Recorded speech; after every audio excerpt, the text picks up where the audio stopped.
Handing the baton. Any questions or thoughts after having a donut and thinking about it?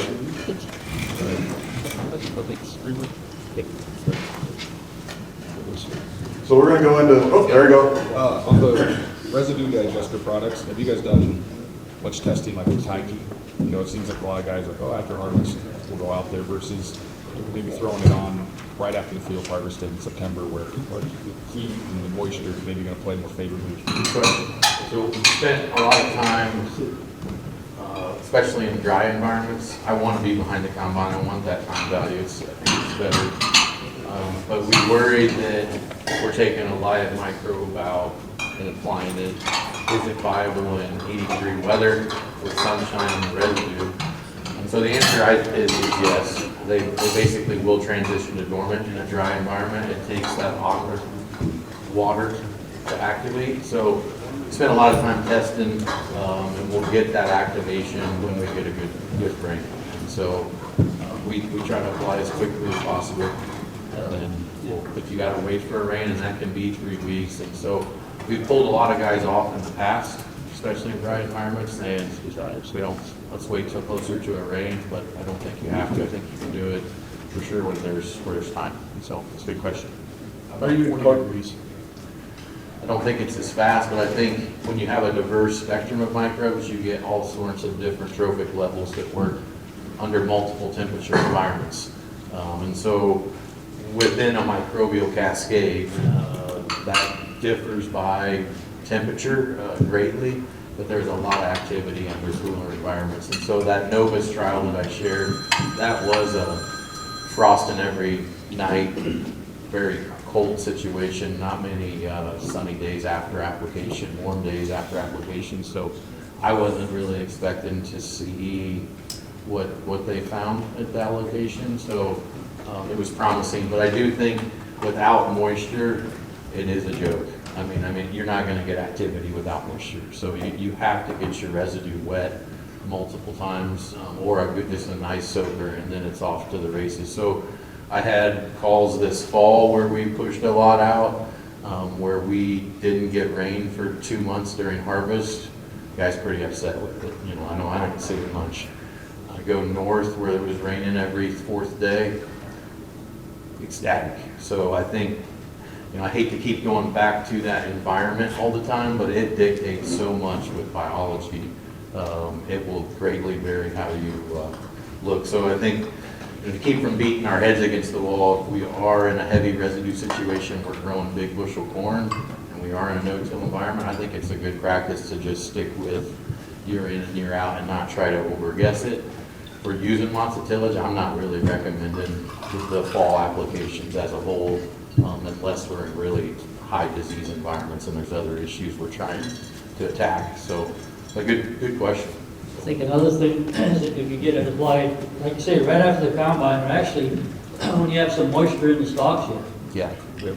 So if you're combining and you see a little green in your stalks, if you could get it done right away, that's beneficial as well. To Clint's point, like we've done a lot of work with residue digestion on Kelly's farm, and so he sprays a byproduct, and it's got to go out of high rate volume, so about 400 gallon an acre. Sprays it with newer wagons with booms on them. We put it in there, and we see great, to Clint's point of moisture, well, you put 400 gallons an acre of water on, you're going to see some. So we kind of did ourselves a disservice. We're like, oh, look at all this breakdown. You go to his point, some of those guys sprayed it on, and they would see nothing for a month. You're like, well, it didn't work. Well, to that point, it's putting it in the right environment.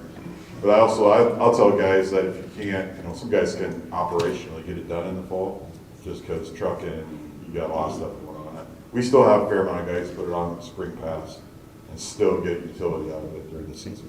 So, there's value in still putting it in the spring pass. I recommend if you get out in the fall, 100% get it on to Clint's points, but we still recommend it in the spring. How do you feel about putting it in with 32% in the salt? We got replicating that this year, where we're stacking biology with UAN, in a lot of cases liquid urea 2100. One thing we've found is 2100 liquid urea is a excellent biological food source, where nitrate and ammonium that's in UAN sometimes will keep organisms in a more dormant state. Like, you put biology in liquid urea, I've got phone calls from some of our vegetable clients where it looks like the tank's crawling and it'll start to smell. We actually will go flip and go anaerobic. So we're playing around with carbon, different food sources, and nitrogen, trying to learn how we can accelerate that process. But in a high carbon environment like cornstalk residue, wheat residue, offsetting with nitrogen is the science is there to really back it, I guess. So, But it doesn't kill the biology, the pH. no, that's been if you would ask me that question 3 years ago about mixability with biology and fertilizers and even crop protection, I would have said no way. But as we're growing and we go in more rides, we're going like an acid fertilizer, in golf courses and vegetable production. They use acid fertilizers to amend their water as they fertigate, and we're going in those environments and seeing excellent results in the tank rides. So mixability is when you stack it with fertilizer, there's an assist factor.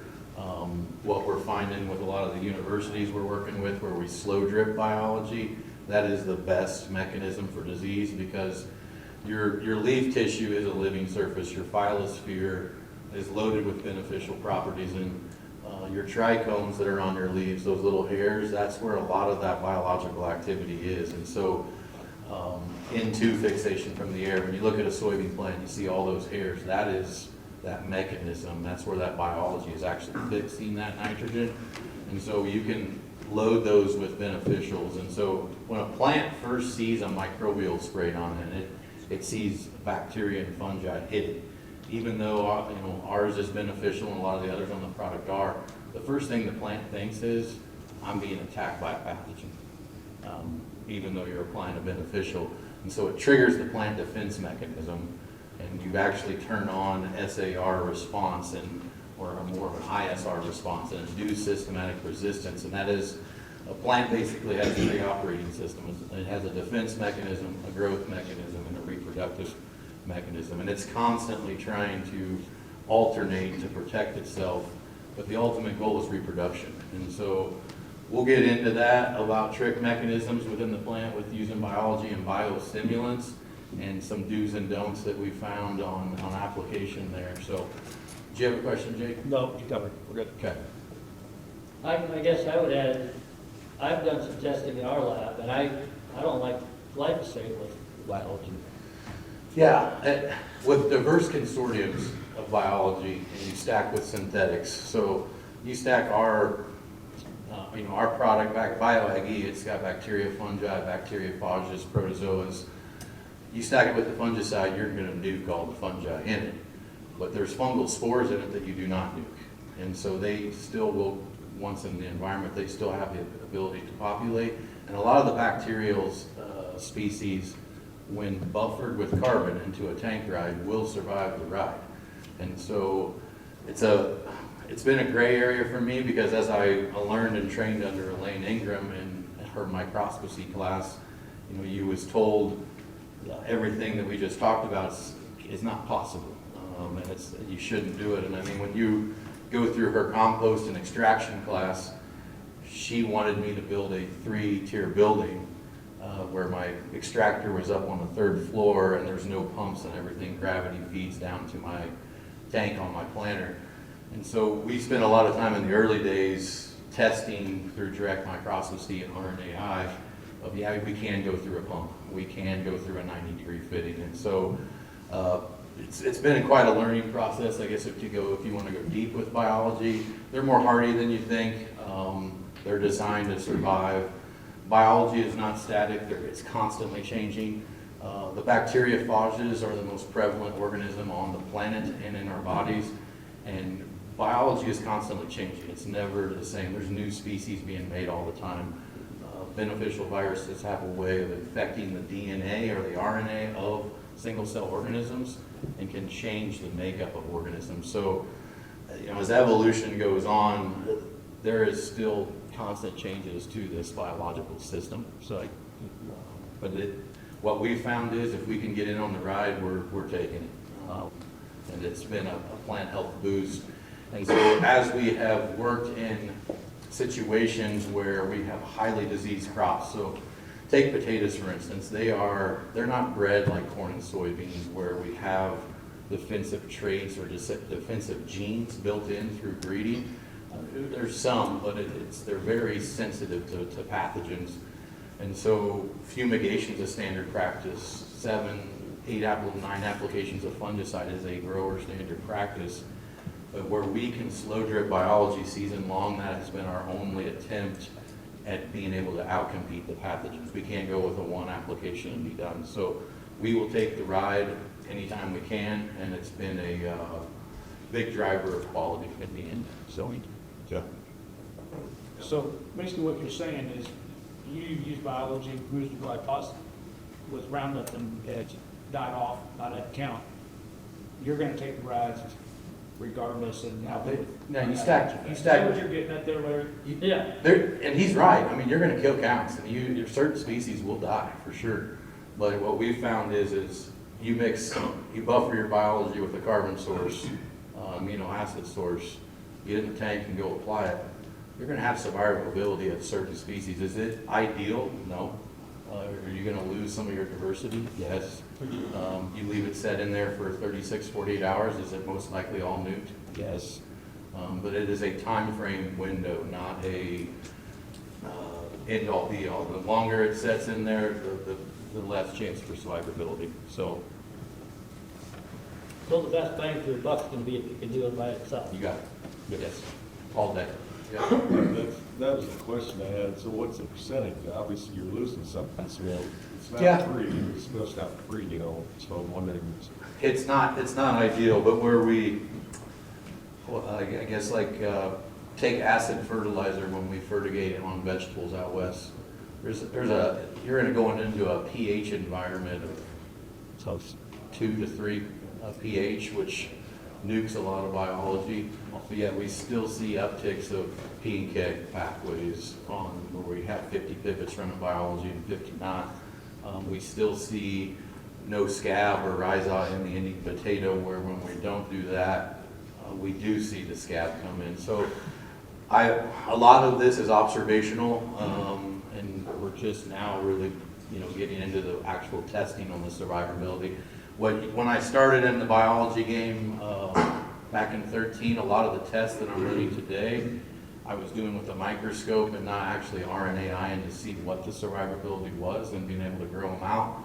Today, those have all come down in cost where we can do more of this. So it's an ever learning process. I've changed my opinion multiple times on it, and I probably will change it multiple times in the coming future, I guess. And so.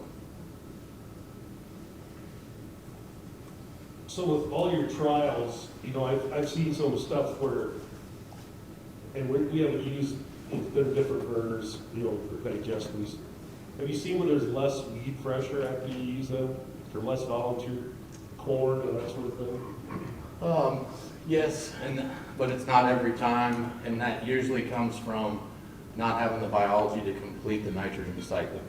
So a lot of the weeds are not in the nitrogen cycle or a missing element, mineral in the soil solution. So if you have a broken calcium pathway and you see tons of morning glories, and we can correct it with biology, and that actually hooks up in your soil solution, you may see less morning glories, or you may see less henbit if you can lower your nitrate and you're actually running your nitrogen cycle in your soil. So it's I've seen it, but I've seen where we apply and it didn't have an effect. So it's complex, but it is a piece, and I think it is real.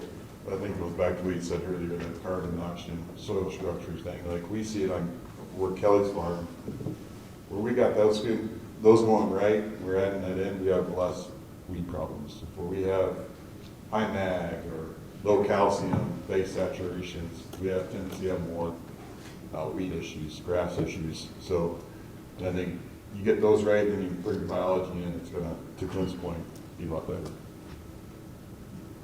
On fall residue digester question, if you're gonna run a VT machine or a strip till bar, would you rather see your product in the front of that or back of that? Or does it matter? It doesn't matter to me. We've played with it every way. I'm all about what I think's the most important piece is enough rain to get the microbes down to the soil surface. And so where we see all our activity is we walk out into a field, we don't see a lot of visuals maybe on top, but you pick the pile of residue up and that's where we'll see our mycelium growth, all our different colorizations. We'll see some of the different black strains, and there'll be pinks and purples that'll go up the actual stalk, but most of our activity is where the soil surface is hitting. So probably our biggest success is a light VT pass. We'll see our fastest action there, but I have more distribution on that. But like Larry has said, that can create other problems with hairpinning with your planter the next spring as well. So There's actually the dealer in Wisconsin or another company that is promoting he's only using a gallon per acre, and he's actually putting it on with his corn head. okay, And so he's putting his nozzles over the row, and he's seen better results than 25 gallons because they're sucking in the sap into the getting plant. that draw right at. I like that. I think with the right flood tip, you can do low pressure. So that's the one thing we found on the application side, especially on the fungal side, pressure under 40, and you won't damage your fungal hyphae. We've validated that out multiple times, so we'll send, we set up got a test stand where we'll vary the pressure of spray tips, and then we'll collect, our consortium and then send it to labs and look at fungal counts. And so I think that's the big takeaway for me is just the pressure game, trying to stay under 40, but bacteria doesn't matter, you can go high. So. Can I make a comment? What we know, back to the weed question, what we notice is too is as we build this up, right, we get better flocculation in the soil, right? And weeds really quite thrive on seed to soil contact, right? Tight soils tend to have higher weed populations. And by doing this, that flocculation, and they eat some weed seed naturally too, right? But the flocculation will also help you with the seed to soil contact where they don't want to germ. So you do see a setback that way. Now they could later on, but initially they do tend to be slower. Yep. Wait. Any questions? Yep.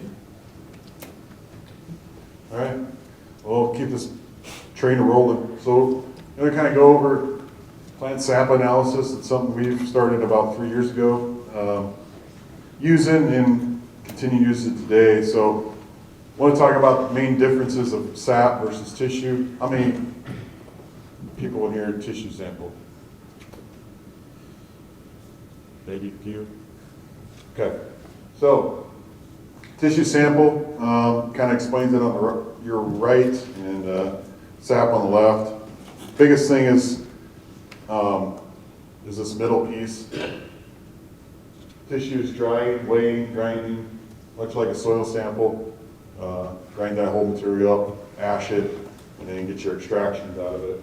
Whereas SAP is an expression of the plant xylem phloem. They put it in a press out the liquid. There's no grinding, burning, or anything. And they try to minimize cell distribution. So we're trying to get that xylem and phloem measured. So here's just a visual of tissue testing. Take your sample, put it in, they bake it, grind it. And SAP here is a cross section of a leaf. And you can look, just have one on it. Right there it says xylem and phloem. So that's the main differences as far as pulling the samples, extracting the samples that we're looking at. So when we get values back, we're looking at something different. And I think the big thing for Clint and I and the team is one thing that's opened up our eyes is to nutrient mobility in the plant. When we're looking at the xylem phloem, you got to think of two different aspects. The xylem It's taking it up from the roof up into the plant. It's a one-way street. Just think of it as a train track, railway. It's going one way and it's going one way. That's how you gotta look at it. The phloem, it moves water, minerals, sugars. It moves up from, down through, from the leaves out. It's pushing it around the plant. That's more like interstate highways, 4-lane highways. You got stuff going back and forth at all times. That's how the plant's moving nutrients around in it. So we're looking at those two aspects of the plant. And then we get into the immobile and mobile nutrients. And I think this is a big thing for us that we've enjoyed learning about, going back in some old agronomy. You know, you look at your immobile nutrients, they're listed here: calcium, manganese, boron, iron. Some of the microbes are in there. So what that means is when the plant uptakes it into the plant, or the plant uptakes that nutrient up into itself, once it gets to where it's going, it cannot remobilize that nutrient. So once calcium, a lot of these are built on structure, right? So once you get calcium up built in the soil wall, the plant is not going to pull it out of somewhere and take it somewhere where it needs to. It just can't do that. It would fail, right? So that's immobile nutrients. And then you got mobile nutrients. And that's nitrogen, phosphates, potassium, magnesium, chloride, and sulfur. Sulfur's highlighted there. Sulfur won't move unless nitrogen's moving. So if nitrogen moves, sulfur goes with it when it goes into the plant. And these are mobile. They will always show up as a visual deficiency in the lower part of the plant, mobile nutrients, where the immobiles will always show up in new tissue. So easy when you're out in the field and see stuff, just look where it's at, and it can get you close on what's going to be. Yep. Molly's in that mobile piece too. How do we sample them? Well, this is looking at corn. All the crops are very similar. But you actually take 2 samples off the same plant, a new leaf and an old leaf. Keep them separated, put them in Ziploc bags, label them, and ship them off the lab. One thing that's unique to SAP versus tissue, you shove them in a bag and you can throw them on the counter and send them whenever you want to. SAP's a little more time sensitive. The lab will tell you should get it done before noon, before it gets 80 degrees in the morning. So there is a time constraint on there. It is a lot more work. You've got 2 different samples for the same location. You've got to put them in ice packs and overnight them. So the cost is inherently higher to the grower. Tissues are a little more affordable, but there is valuable data that we're learning there on that. And that's, I think Clint kind of hit on this a little bit, but the important distinction we always like to make is when what we're trained to do with tissue is pull a new leaf. You know, as the plant grows, especially a corn plant, we're always grabbing the top leaf. So we're always looking at that new growth. Where SAP is, we're pulling that new growth and most viable old growth. So what's most healthy down there, and that allows us to look at that nutrient mobility spectrum of that plant. What's my old growth? What's my new growth? So. And as a farmer, what we're after, the plant is going to mobilize all nutrients from the lower part of its plant to finish and reproduce and create grain. But as a farmer, how we use this to get better is the longer we can keep the old growth equal to the new growth, the higher the yield outcome, the more reserve we have to finish grain later in the season. So, you know, as a group, that's how we're using that to get better. Yep. And then here's kind of a comparison. So what you're looking at is typically, I think it's probably a little outdated. I think some of the plant tissue sand labs are getting a little more data in here, more values.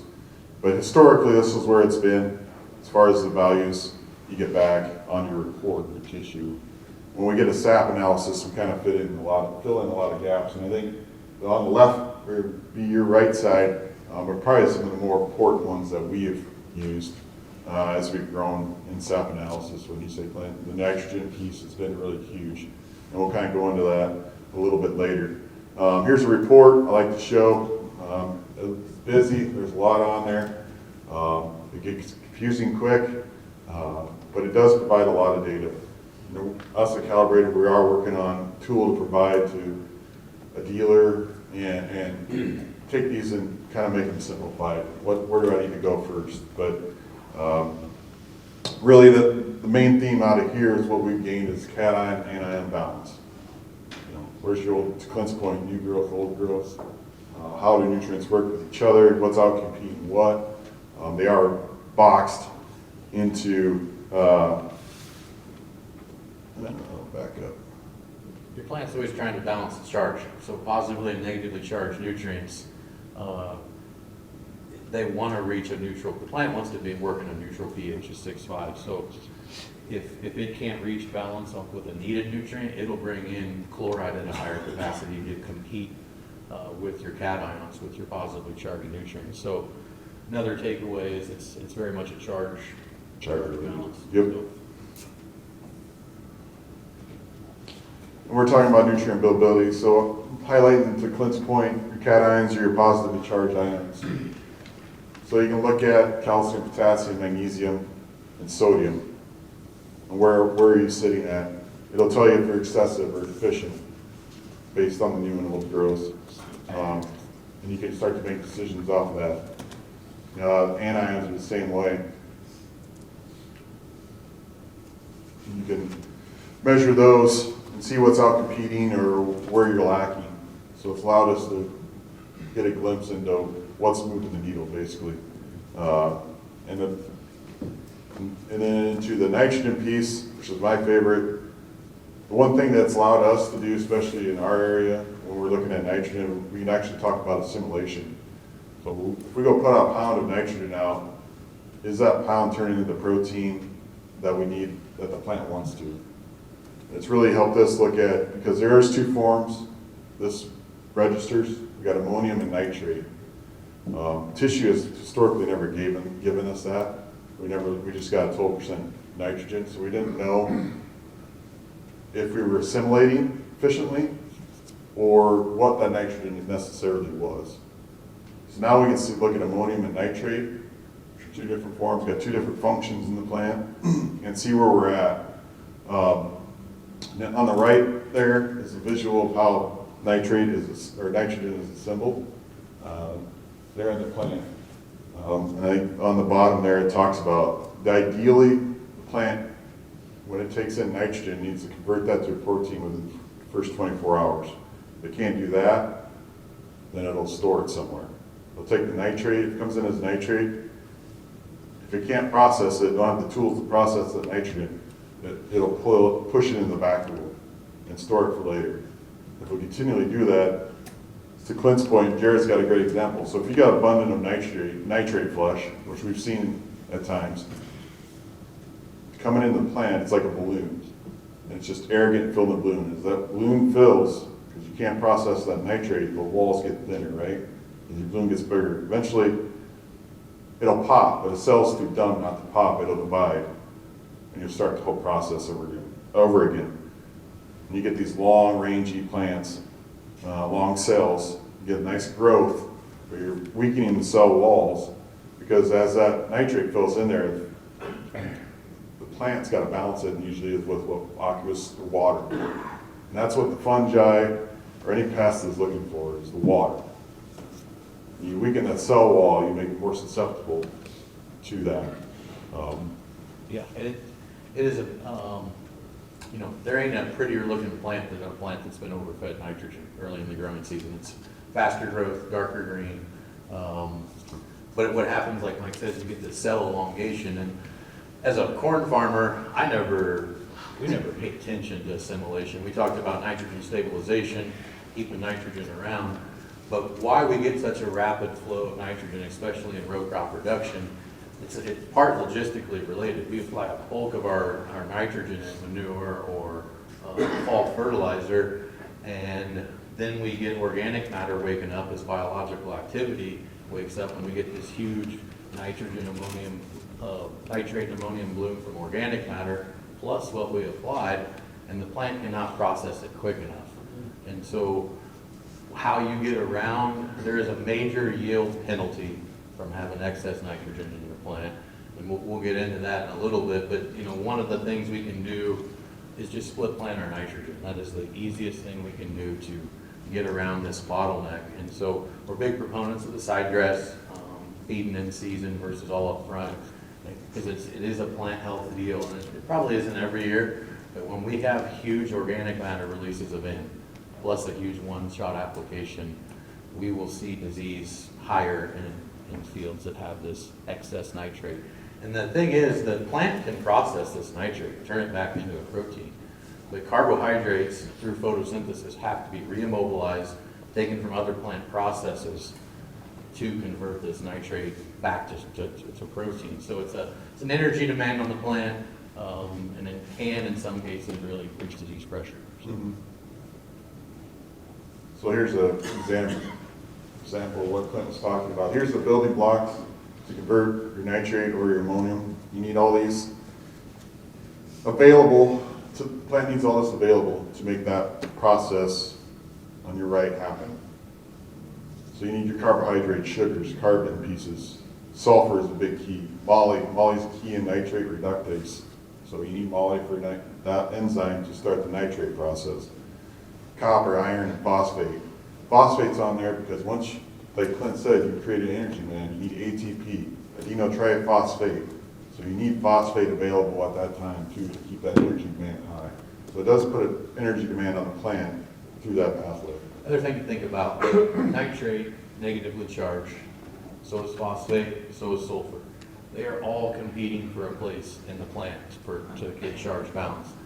When you have nitrate over dominating phosphate and sulfur, it automatically outcompetes them and puts pressure, and assimilation weakens a step further. So when you go into the nut production, fruit and vegetable production, they don't ever apply nitrogen, and it always has the cofactors applied with it. Almost always has sulfur, carbon, and these micros. So it's been eye-opening for us, and so I think for corn production and logistics, how do we work without this, around this? And it's really this two-shot N program's the biggest thing we found. So Yeah, and for us, where we're at, we're a little different than Clint. I mean, we're in the hills. We're a lot of fallen hydrous, no-till. It's about our only option.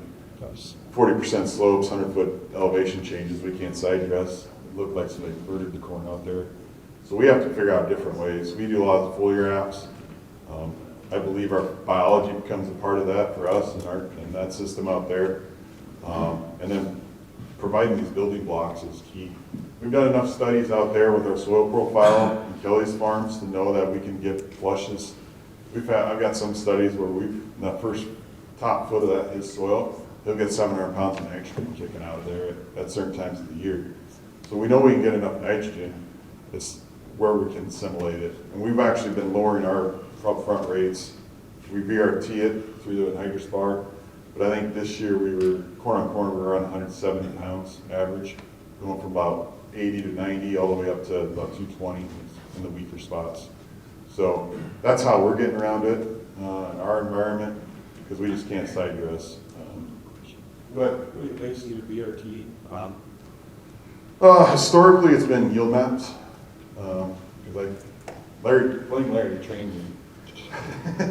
So that's what we're doing. Now we're going to, as the environment changes, to Clint's point, we've started using the late season DBI tool that we've built to build the management zones.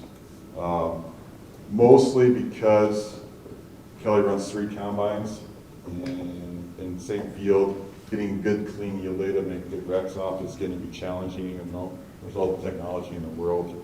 It just seems to correlate better to us. And then like this year, where the rust came in late, I don't have trust in those maps going into next year, so we're just using historical builds. it's counterintuitive. The higher production area usually mineralize and release way more. And so create a VRT strip off that has been as accurate as I think we can be without soil testing, which becomes another problem because nitrogen and sulfur especially move so fast through the profile that a lot of times I think we tested a 6-inch core or 12-inch core, and we should have pulled a full 24 to find out where that nitrate or ammonium is. So the soil testing metrics have been tough, I guess, because you've got to pull some really deep samples. Because that's Cook challenges us about every time we talk about nitrogen, because that's what they do in potatoes, right? They're almost 2-foot profiles in the potato market. just for that reason, for what he's explaining. I truly think a variable rate of anhydrous, if you're using anhydrous, is a good thing to do. I mean, we've done this since the mid-90s. We've edited that as we learned, but like you said, it's the higher producing areas probably need the least amount of nitrogen.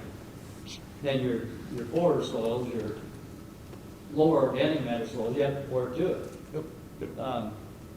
Yeah, because we did a study and we kind of verified this. Kelly had done some other like stock nitrate tests and stuff to kind of start down this path. But in, let's say 23, we did this on a farm that was, he'd farmed for 20 years with his in-laws, all no-till. It had been 7-8 years corn on corn. The only thing I got on it was plant food and cattle manure.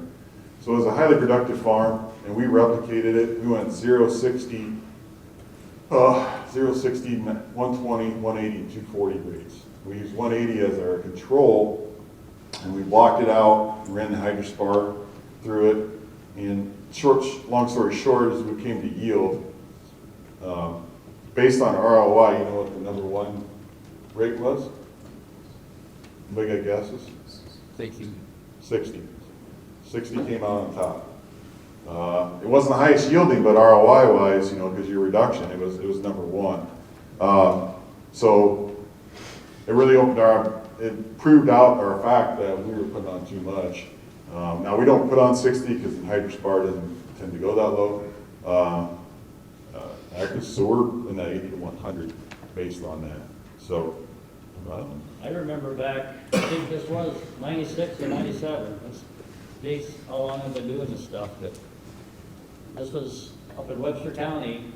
Had a guy try it. He was an experienced grower. I mean, he'd been at it probably 35 years already, 40 years. And I challenged him to do it. He did it in the fall. It was a fall application. I think it went from 100-pound minimum to 200-pound maximum. And that fall, the 100-pound minimum was top yielding part of the field. I think it yielded like some of the 250s. So 100 pounds of N was growing 250 bushel of corn. Well, even in that replication, in one of the replicates, the 0 was the same. It was 180 bushel, and 120 was like 180 bushel. So in that it wasn't, obviously 0 wasn't the winner, but even showed you in that, you know, the soil was producing what we needed it. I could get deep into this.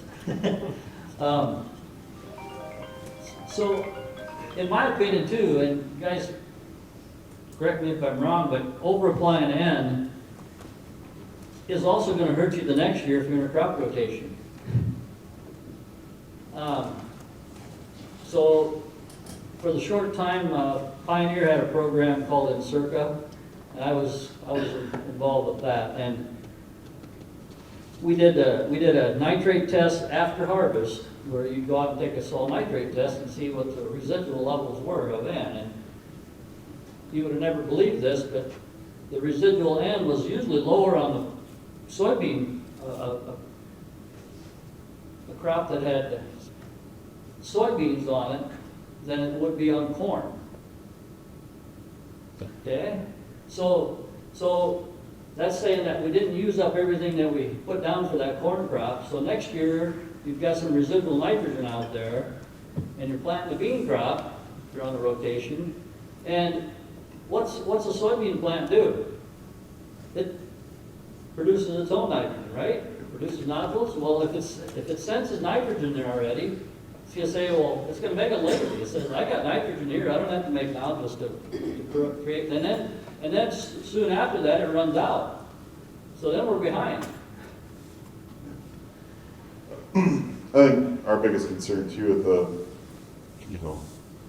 with Extreme Ag Group and Kelly and his network, you know, we work with Temple Roads out in Delmarva out there in Maryland. And if you don't understand that part of the world, I'd recommend you just look it up, because they are regulated out there heavily. You can't even apply phosphorus. He's got to basically tell them every time they're applying what they're applying. So he does he doesn't apply dry phosphorus. He can't.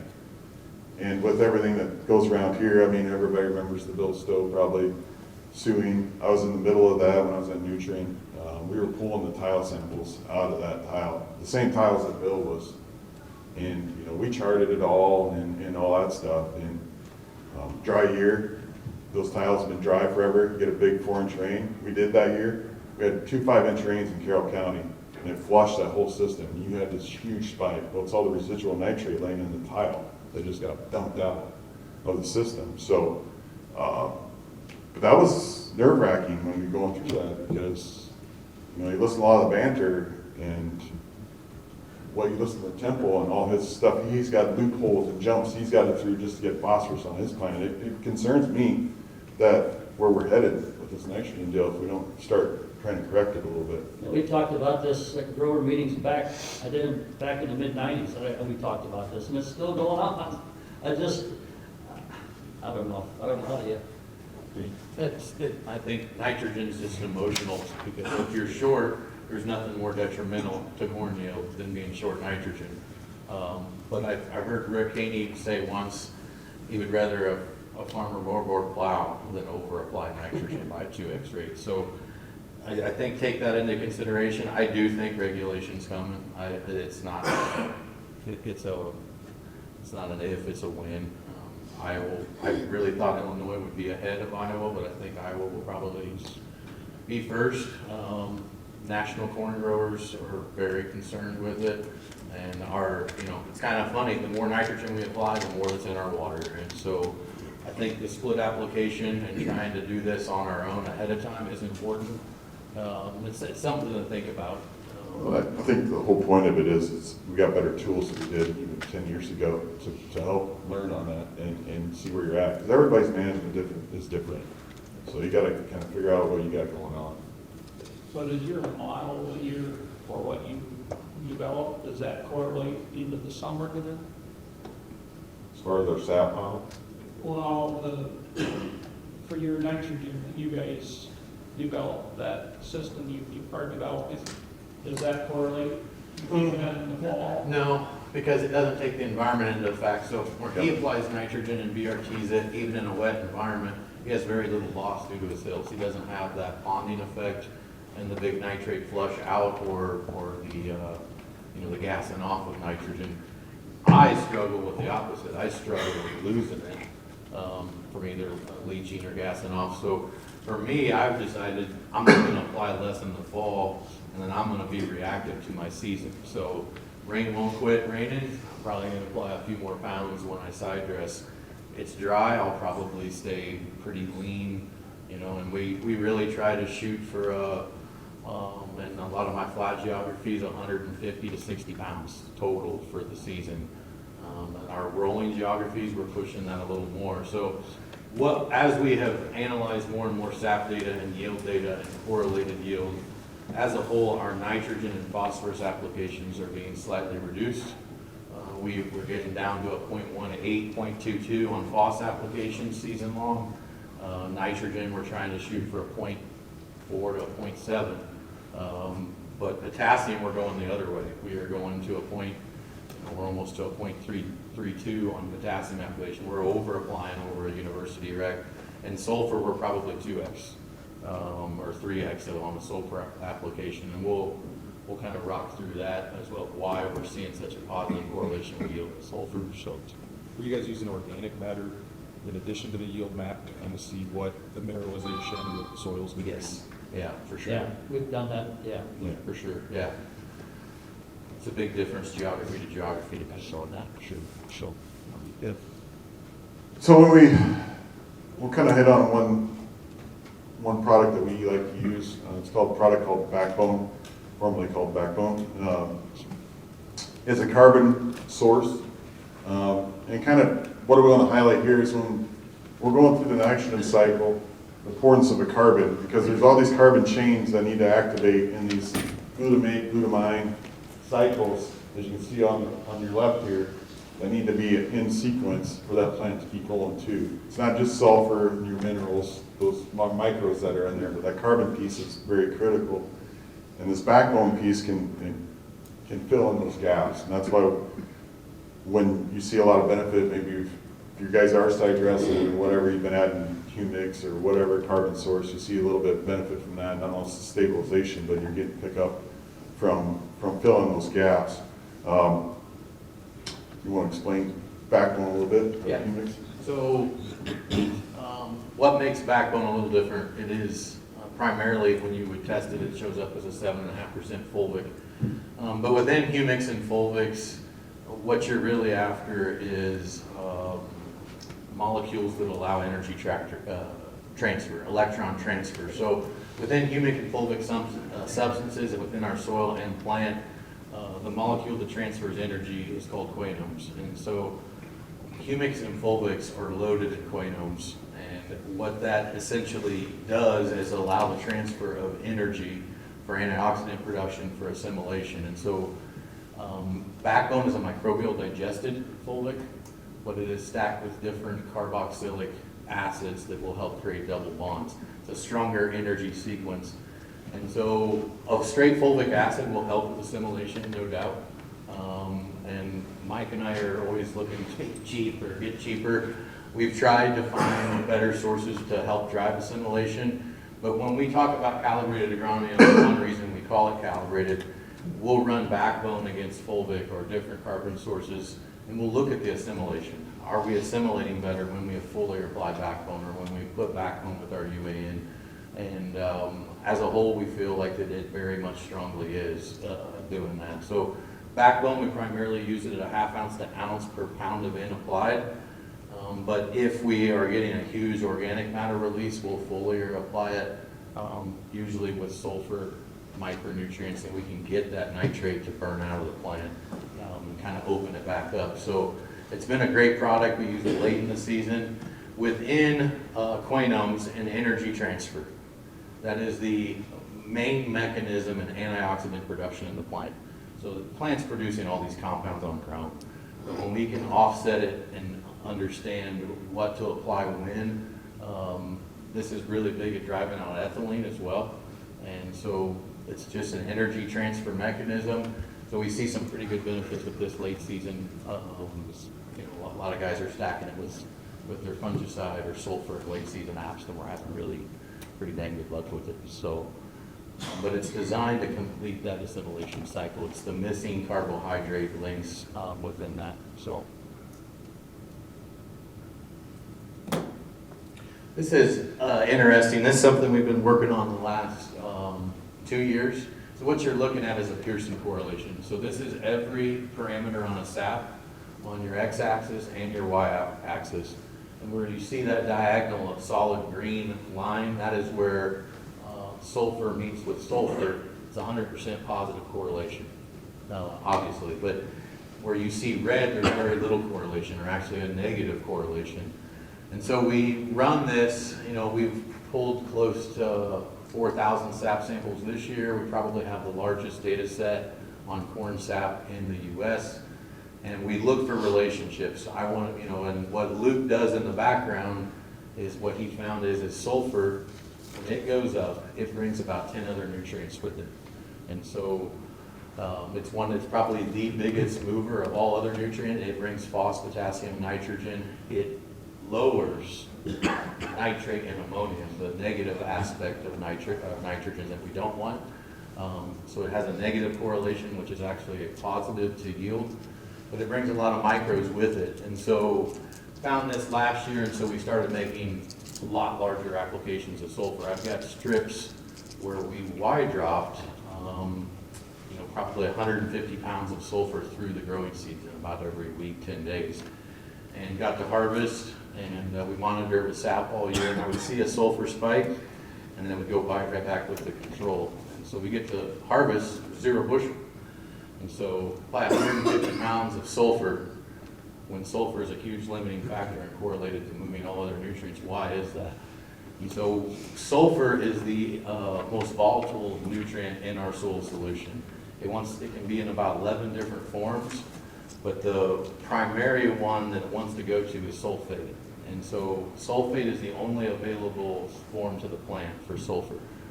But sulfur wants to combine, it's a reactive metal, it wants to combine with micronutrients, it wants to combine with every other cation in the soil and form a precipitate or salt and leach. That's why a lot of guys that use, gypsum is used in correcting mag issues. It creates salts and will help flush mag. But with that being said, it wants to react with everything in the soil environment. And then you put the other caveat in there that when you get a rain event and you drive oxygen levels left to less than 20-30% in the soil profile, even momentarily, 24 to 48 hours, what happens is sulfate becomes sulfide, a gas, and it goes out the upper end. So when you think about sulfur, think about the formula you're applying. And so AMS, great product, dry fertilizer, but with soil temps above 65 degrees, extremely volatile. You get a huge rain event, it's probably going to sulfide. Has anybody ever walked into a field where they had ponding and it dried out, the soil's starting to crack, and you get these little cups of black soil that's kind of crunchy on top? That is iron sulfide, and that's what happens when iron is bound with, in your soil, it's bound with the sulfide gas coming up. But you can visibly see that where you've had ponding, and it's kind of eye-opening. So what we're going back to with sulfur management is, because it's so volatile, we are going back to higher rates of elemental in the fall. And it's not a perfect situation, but it is a way to not ever get too much in sulfate form, so we avoid losing it all in one form. So very much a trick, I think, that we're going down here. So Yeah, and that's the beauty of Calibrated Agronomy a little bit. Garrett's kind of led us down this path from his experiences out west. I mean, as you talk to him in his high yield environments, and he works with a fairly large dairy out there in the valley, so they're constantly pumping manure all the time for their fertility. And their program out there is 200 pounds of elemental sulfur in bioag and biology. That's what they run. Just to Clint's point, because they have such a high fertility load coming out of the soil, he needs to balance that sulfur. And I thought that was very intriguing. So we kind of went down this path of running elemental sulfur, just that point. Because with Kelly's byproduct, we have, it's 400 gallon gets you 80 pounds of sulfur out of there. So there's some fields we've ran really high rates on for some reason, certain testing reasons. We've put on 200 pounds of sulfur out there. And well, the funny part is those fields historically have flipped around to being some of its top yields down. Because we've done some of the mending of the soil, but we're applying that sulfur through that product. So it's that one of the frustrating things, I think, with farming is data shows that sulfur is a huge piece, but if you apply the wrong product, it may look like you never really corrected anything. So I think where we're going back is we still use AMS in cold environments, especially as we get north early. But I think the elemental piece, it's a very important piece moving forward if you want to get more efficient across the board with nutrition. So to that point, our application methods have gone from 20 years ago, everybody had air machines or booms, and now we've got spinner spreaders for the most part. There's some booms coming back. My question is, elemental sulfur, and we're spreading, say, 80 foot. I don't feel we're getting a good application when we're putting 40 pounds of elemental with a dry blend in the fall. Yeah, most of our guys are back in their dry spread to 70. We feel like when we cup check that works out across 12, 15 mile an hour windy days. So it's a good point. We are backing that off. With our rigs in Illinois, we found 70 is a decent spot. And most of the sulfur is a flat disc. Yeah, it's a much different size particle, and it's not going to spread as far. Yep. we run 60 out of our building, just because of our terrain. I mean, just for you guys to understand, if you're having elemental applied, just remember that. And we've seen that in yield maps. We've seen the waves, and I'm attributing it back to the sulfur not being evenly applied. It's like, what about SL4 or ATS? ATS, I like it. So we melt a lot of AMS to 8009, and we've been playing around with ATS and side dress versus 8009, and so we went back to primarily ATS. So a lot of times we'll spike a little 809 in there, so we get sulfur that's available day one. ATS, depending on who you talk to, it's 3 to 2 weeks in the conversions process in 60+ degree soils. And so we find it's more stable, especially in a wet year. So a lot of our big success stories this year is where we've dropped UAN by 6 to 8 gallon in a side dress application, and we increased ATS, doubled it in some cases. Guys are running 3 gallon or 4 gallon. We went to 7 or 8, and it seemed to be a big yield driver where we left a lot of those strips across customers we work with.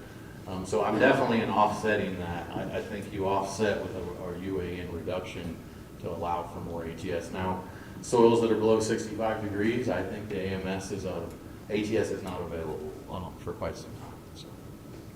Does that answer your question, Dean? I mean, we use a lot of ATS. Yeah.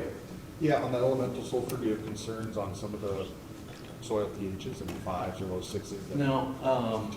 So within soils, there's the law of equilibrium. And so I spent a ton of time across sandy soils and really heavy gumbo soils amending with gypsum over the last decade. And what I've found is I can drive, with 5 to 1,200 pounds of gyp a year, I can drive up to 20% mag to 12. But I quit amending and it immediately goes back to what it was when I started very quickly. And that pH change with elemental is very similar. Now I will say, going from a sandy soil to a heavy clay, it's a completely different rate game. I mean, you may in a true below sand want to never encroach on a 300 pound max rate of elemental, or in a heavy soil you could blow as much as you could stand, with everything thickness. In fact, Albright, when Neil Kinsley's Albright lab, he recommends, a lot of what he recommends across our corn belt and heavy clay soil is 1,000 pounds sulfur per gallon. So it's, I thought it was crazy when I first started playing with the soil testing, but it's, we're playing with it. It'll be in a lot of our demo plots next year just for fun and for learning. So, But this is just the uptake curve of sulfur and how important it is to keep our foot in the gasoline season. It is huge in the uptake curve of sulfur. And so where we a lot of times we're applying a sulfate-based sulfur and we get a wet environment, we don't have any gas left to help assimilate nitrogen late in the season to support that plant health and that energy demand of that nitrogen conversion. So sulfate is the biggest driver of nitrate conversion. The carbohydrates are important. The secondary micros are very important too. But if this isn't right first, you can apply all the micros you want. Probably it's not going to move the deal.